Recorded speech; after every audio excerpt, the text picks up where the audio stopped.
There are forces that move quietly beneath the surface of history, forces so ordinary, so familiar, that we forget they once carried the power to redirect trade routes, rewrite maps, build entire cities, and even trigger wars. Spices are one of those forces. Today, they sit silently in our kitchen drawers and on supermarket shelves, tucked into small jars that hide the immense weight of their past. But for thousands of years, spices fueled the very first global economy. It was a complex web of secret routes, shadow networks, imperial ambitions, and forbidden exchanges that connected the fates of civilizations from the Mediterranean all the way to the islands of Southeast Asia.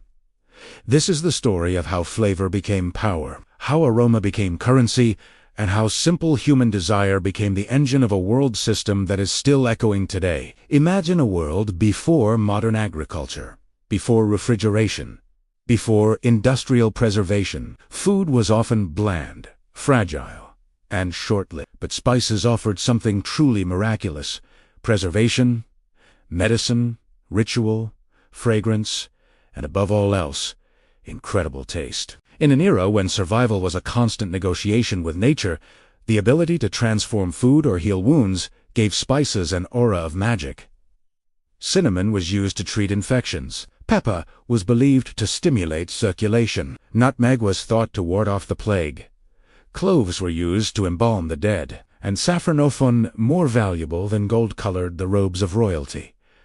Spices were not just ingredients. They were symbols of life, luxury, and longevity, and so, even in the smallest amounts, they became priceless treasures. But here's the catch: the world's most desired spices grew thousands of miles away from the places that crave them the most. Pepper vines curled through the lush jungles of India.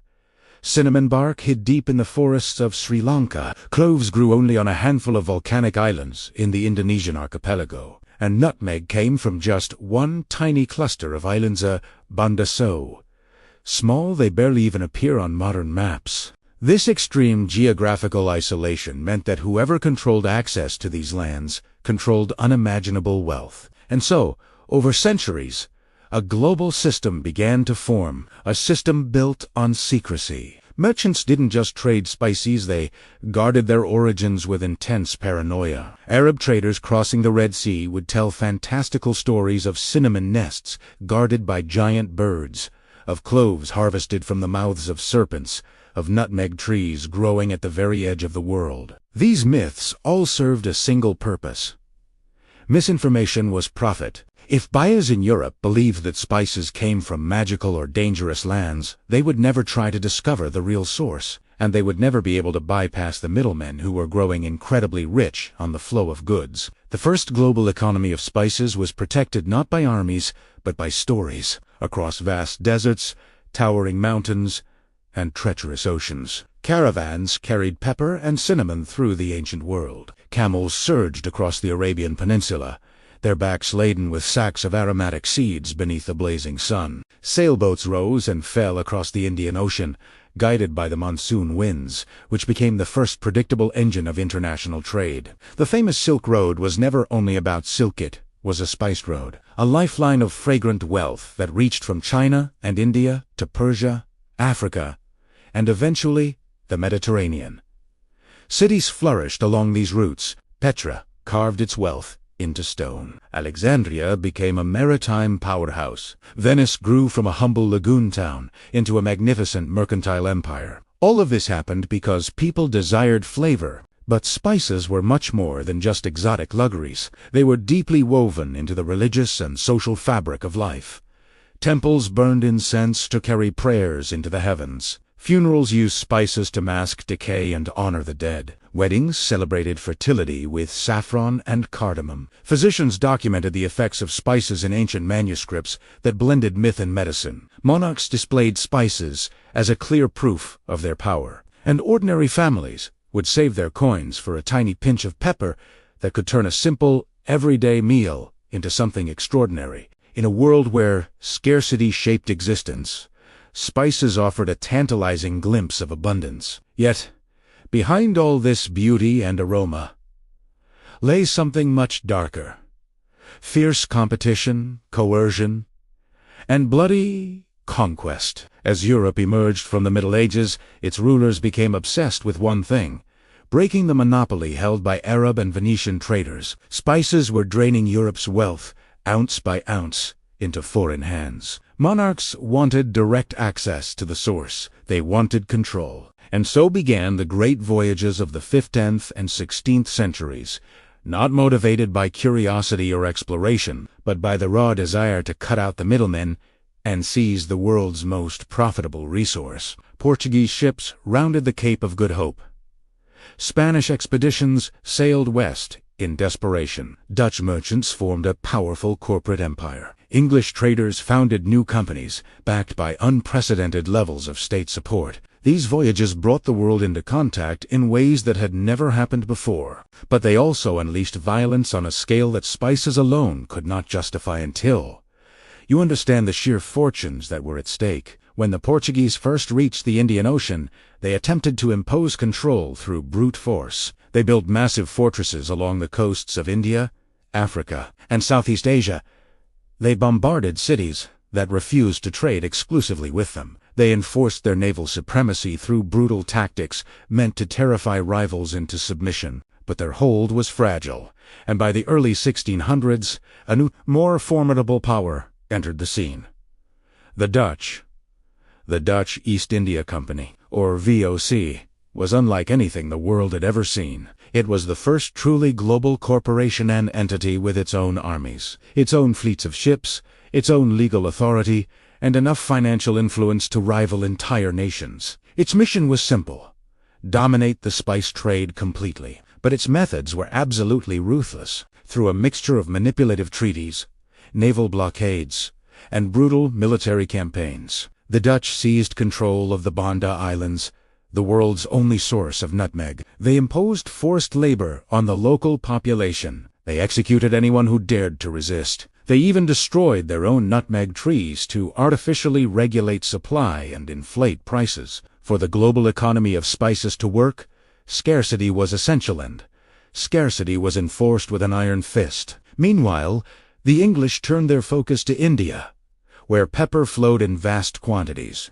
The tensions between the English and the Dutch led to wars fought thousands of miles from Europe on small tropical islands whose names few Europeans could even pronounce. And yet, the outcome of these distant conflicts shaped global finance, reshaped colonial borders, and determined which powers would dominate world trade for centuries to come. At the same time, spices continued to illuminate social hierarchies back in Europe. The elite displayed their immense wealth by using spices in lavish saffron to the point of excess, turning grand feasts into aromatic spectacles. Middle-class families stretched their budgets to buy small amounts, using them sparingly only during special celebrations, and the poor, who could not afford these luxuries, found solace in the intoxicating scent of spices at public events and religious gatherings.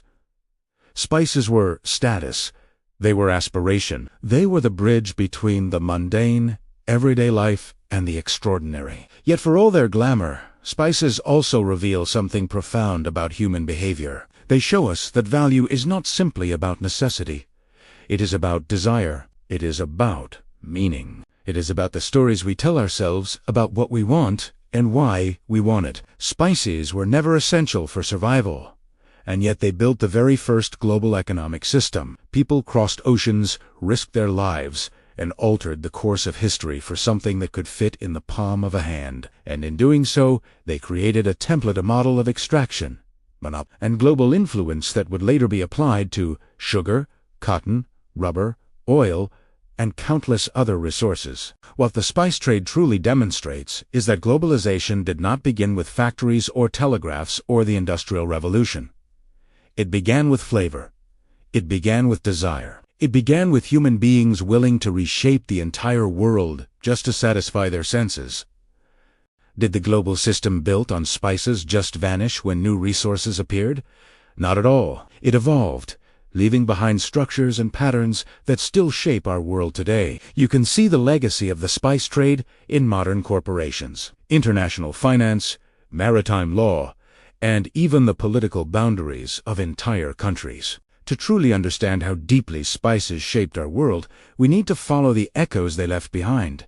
the traces of a global economy built long before what we call the modern age. When the Dutch took control of the Indonesian archipelago, they didn't just monopolize nutmeg and cloves. They built a corporate empire that introduced the world to concepts we now take for granted: stocks, dividends, joint stock companies, and international investment. The Dutch East India Company, or the VOC, became the first company ever to issue publicly traded shares. This meant ordinary citizens in Amsterdam could own a piece of a global enterprise.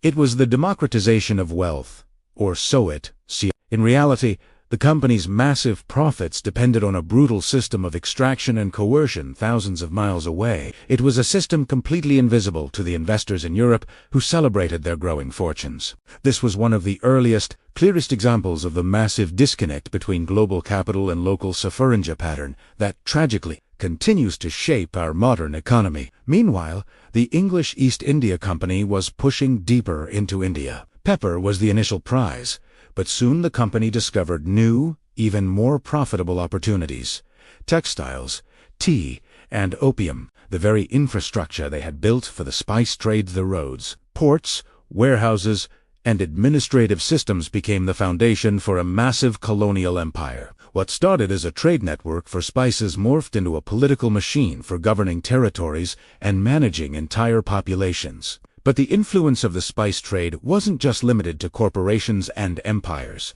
It completely reshaped science and exploration. European botanists, funded by these powerful trading companies, traveled the world, cataloging plants and searching for new sources of valuable spices. Their discoveries enriched botanical knowledge, but they also served imperial interests. They identified new lands to exploit and new populations to control. Botanical gardens weren't just pretty parks. They became research centers for economic expansion, turning the natural world into a ledger of potential profit. This scientific ambition fueled a global race to transplant spice plants. Nutmeg trees were smuggled out of the Banda Islands and planted in European colonies. Cloves were transported to Mauritius. Cinnamon was cultivated in new territories. The knowledge that had been held by local communities for generations was stolen by companies and governments, all seeking to break monopolies and expand their own wealth. And in the process, the delicate balance between ecosystems and traditional practices was shattered. Forests were cleared, indigenous populations were displaced, and entire landscapes were transformed to serve the demands of distant markets. Yet, even as spices became more common and less expensive, their symbolic power remained incredibly strong. Pepper still signaled wealth and sophistication. Saffron maintained its connection to spirituality and luxury. Cinnamon held its place in rituals and celebrations. And nutmeg, once worth more than its weight in gold, retained its aura of exoticism and rarity. The cultural importance of spices endured, even as their economic role began to shift. Over in the Americas,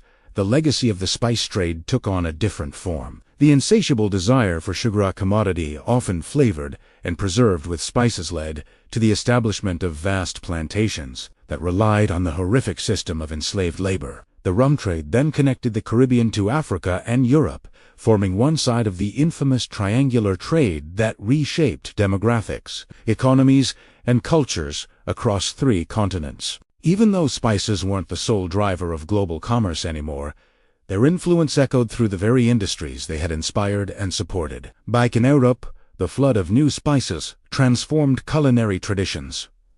Recipes evolved, new flavors became central to national identities. But the deeper stories behind these flavors, the stories of violence, exploitation, and corporate power, were largely forgotten. Spices became ordinary, and with that ordinariness came a kind of collective amnesia. But the structures built for the spice trade never went away. They just continued to influence global systems under the surface. The maritime routes established between Europe and Asia became the permanent superhighways of international commerce we still use today. The financial institutions developed to fund those risky voyages became the foundations of modern capitalism. The legal frameworks created to regulate corporate power informed commercial law for centuries. And the colonial borders drawn to protect spice interests have shaped geopolitical tensions that persist to this very day. When we look at our modern world, its complex supply chains, its multinational corporations, its global markets, we are In many ways, looking at the direct descendants of the spice trade, the logic of extraction, the relentless pursuit of profit, the manipulation of desire, the reliance on secrecy, and misinformation, all of these were present in that first global economy built on spices. And this reveals a central truth. Globalization was never just about necessity. It was about the ability to control desire. Spices were the ultimate proof that something small could reshape something vast. A pinch of pepper could alter the course of an empire. A handful of nutmeg could determine the fate of entire islands. A strip of cinnamon bark could inspire voyages across uncharted oceans. Spices showed us that humanity is willing to cross unimaginable distances for the things it craves, even when those cravings aren't essential for survival. And that is exactly why their story still matters so much, because the very same dynamics are at play today. Scarcity, value, desire, and power continue to shape the world, just as they did in the age of spices. Think about our modern equivalents: oil, lithium, rare earth metals, data. They all follow strikingly similar paths. They're extracted from distant lands, transported through global networks, and controlled by powerful entities, and their influence is hidden behind the everyday products we take for granted. Spices remind us that every flavor has a history. Every desire has a cost, and every convenience has a story. They teach us that the global economy was born not from cold, hard necessity, but from curiosity and craving. They reveal that behind every luxury lies a vast network of human effort, struggle, and ambition. And they show us that the world is shaped just as much by the small things we want as by the large things we need. In the end, the global economy built on spices is a story of connection between continents, cultures, and generations. It is a story of how something so tiny and fragrant held the power to unite and divide, to enrich and exploit, to heal and to harm. And it is a powerful reminder that the things we chase often end up shaping us far more than we realize. Thanks for watching. If you found this journey into the past fascinating, don't forget to like, subscribe, and hit that notification bell for more stories that connect our world.